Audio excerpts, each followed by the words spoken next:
Hello everyone. In the series of narration, today we are going to learn how to change imperative sentences into indirect speech.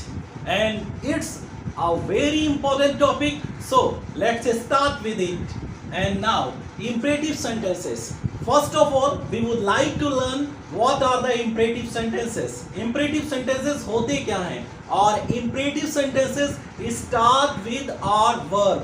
Imperative sentence हमारी verb से start होते हैं. जैसे हमने suppose एक बात कही कि go there, वहां जाओ. It's starting with your main verb. ये आपकी main verb के साथ start हो रहा है. So it's your imperative sentence. Imperative sentence की सबसे बड़ी पहचान ये होती है कि subject is hidden or absent. कि इसमें सब्जेक्ट या तो हिडन होता है या absent होता है. तो we have to recognize. How can we recognize it? इसको हम किस तरीके से पहचान सकते हैं कि इनडायरेक्ट डायरेक्ट स्पीच में जब इंपरेटिव सेंटेंसेस आए तो उन्हें कैसे पहचाने.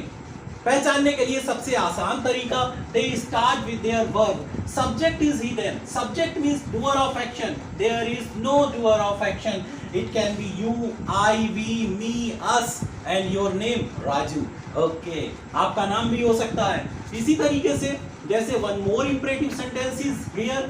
Don't pluck the flowers. फूल मत तोड़ो. Don't pluck the flowers. Don't pluck the flowers. In this sentence we are using here don't before main verb. Main verb से पहले किसका यूज कर रहे हैं? Don't का यूज कर रहे हैं. So it's your imperative sentence. और इसके अलावा भी don't के अलावा आप देख सकते हैं कि आपके सेंटेंस में always आ सकता है, never आ सकता है.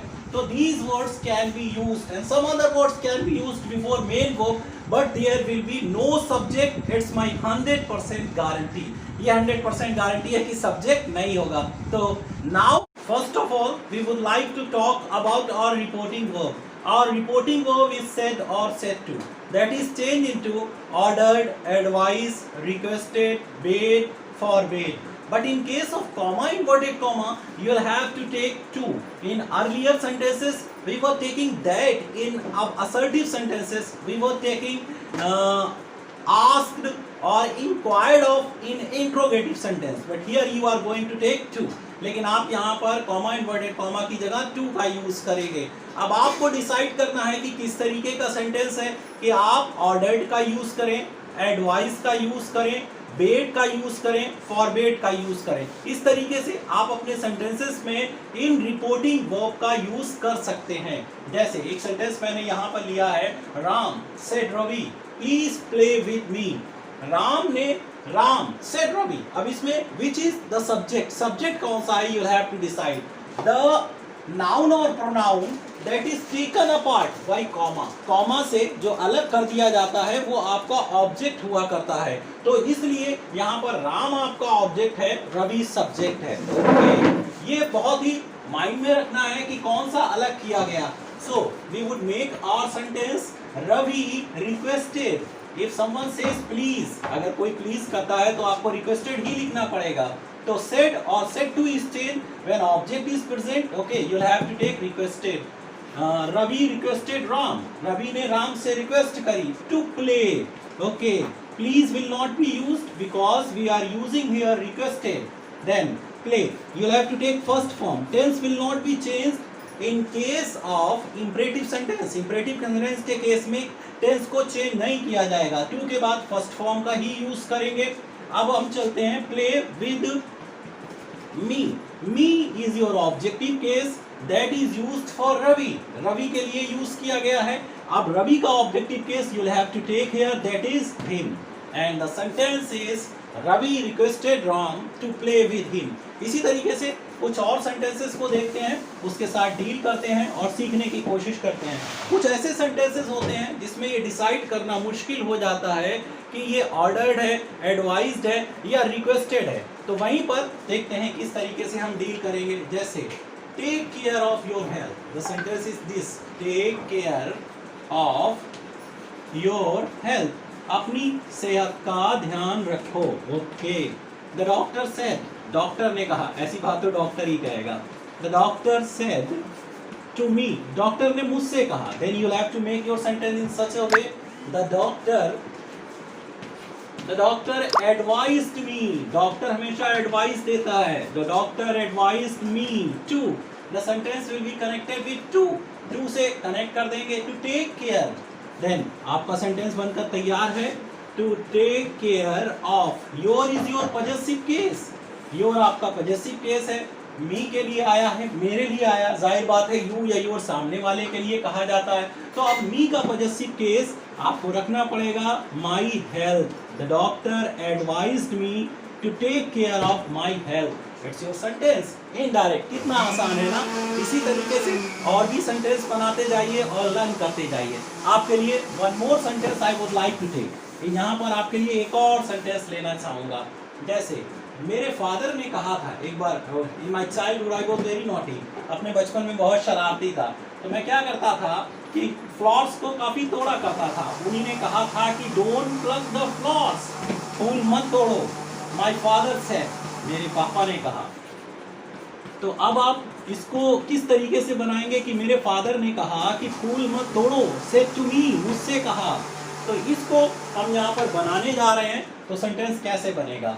तो इसमें माई फादर, आपने माई फादर को ले लिया, then you have to use ordered, father हैं तो ऑर्डर तो बनता ही है यार, ज़्यादा प्यार से नहीं बोलना, बच्चे शरारती हो जाते हैं, और अगर बच्चे नहीं मानते हैं तो एक दो फादर लगा भी देते हैं। तो यहाँ पर ये हो जाएगा कि माई फादर ऑर्डर्ड मी, मेरे फादर ने मुझे ऑर्डर्ड किया।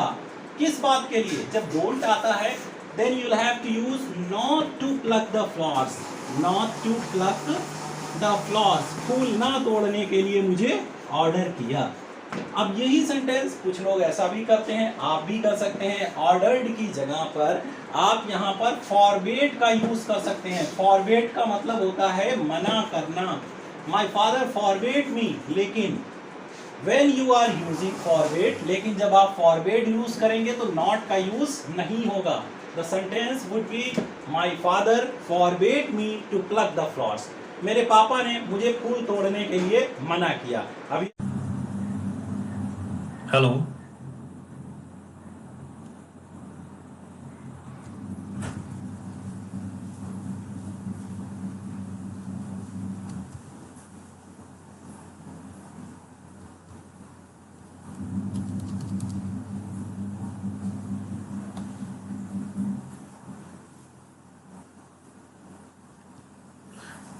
Okay dear students, now we are going to deal with some examples of imperative sentences. Imperative sentences के कुछ examples के साथ deal करते हैं। First example is Rakesh said to Moni, please give me your book.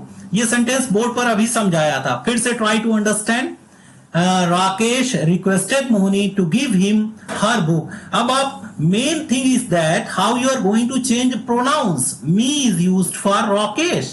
Rakesh के लिए use किया गया है, मैं राकेश अपने लिए यूज किया करेगा, and it's your objective case, तो मैं का या राकेश का ऑब्जेक्टिव केस हिम होगा। वहीं पर your is your possessive case that is used for Moni. Now you have to take possessive case of Moni that is her. तो आपका सेंटेंस बनकर तैयार है, Rakesh requested Moni to give him her book. And your next sentence, the next sentence is teacher said to student get out from the class. देखने में ही लग रहा है कि ऑर्डर दे रहे हैं मास्टर, तो ऑर्डर जब दे रहे हैं तो then you have to use ordered. Teacher ordered student to get out from the classroom. It was your sentence. For few more sentences let's go now.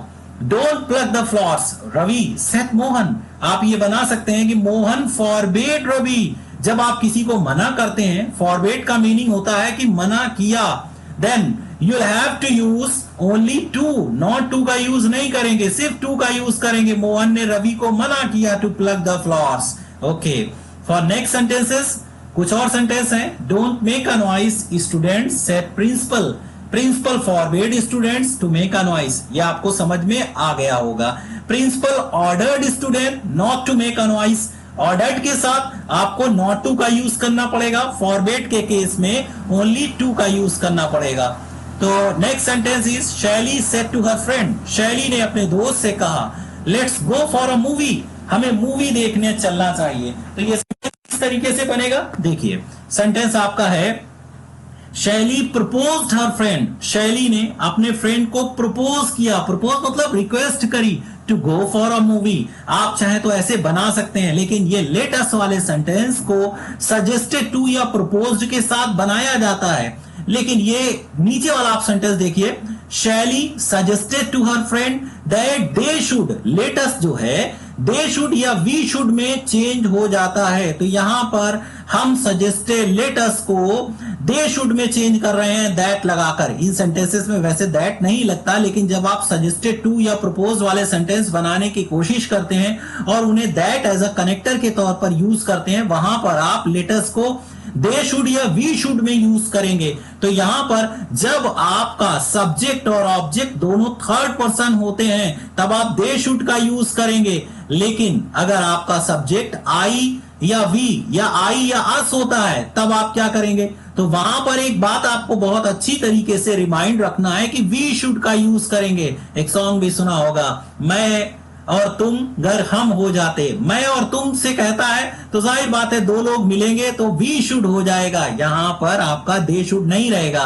They should कब रहेगा? They should आपका सिर्फ एक ही case में रहता है जब आपके दोनों थर्ड पर्सन हो। इट मीन शैली और हर फ्रेंड दोनों थर्ड पर्सन है तो दे शुड का यूज कर रहे हैं। तो आप चाहें तो ऊपर वाले सेंटेंस को टू लगा करके भी बना सकते हैं और दैट से भी बनाया जा सकता है। Shelly suggested to her friend that they should go for a movie.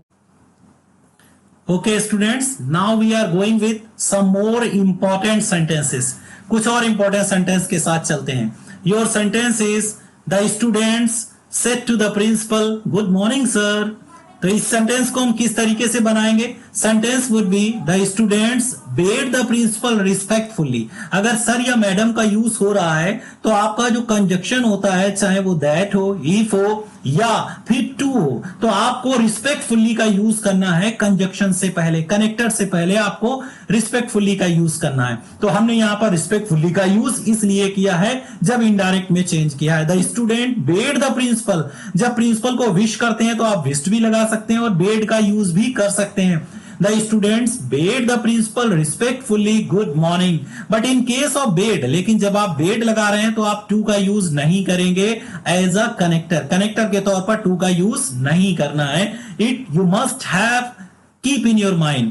Happy New Year dear students, said the teacher. Teacher ने कहा कि प्यारे बच्चों हैप्पी न्यू ईयर। इसे देखते हैं। The teacher wished और bade, bade भी कह सकते हैं, wished भी कह सकते हैं। The students लविंगली, जब आपका डियर आता है वर्ड तब आपको कनेक्टर से पहले, जो कनेक्टर चाहे इफ हो चाहे दैट हो, असर्टिव सेंटेंस में भी आपका डियर आ जाए तब आपको लविंगली ही लगाना पड़ेगा कनेक्टर से पहले।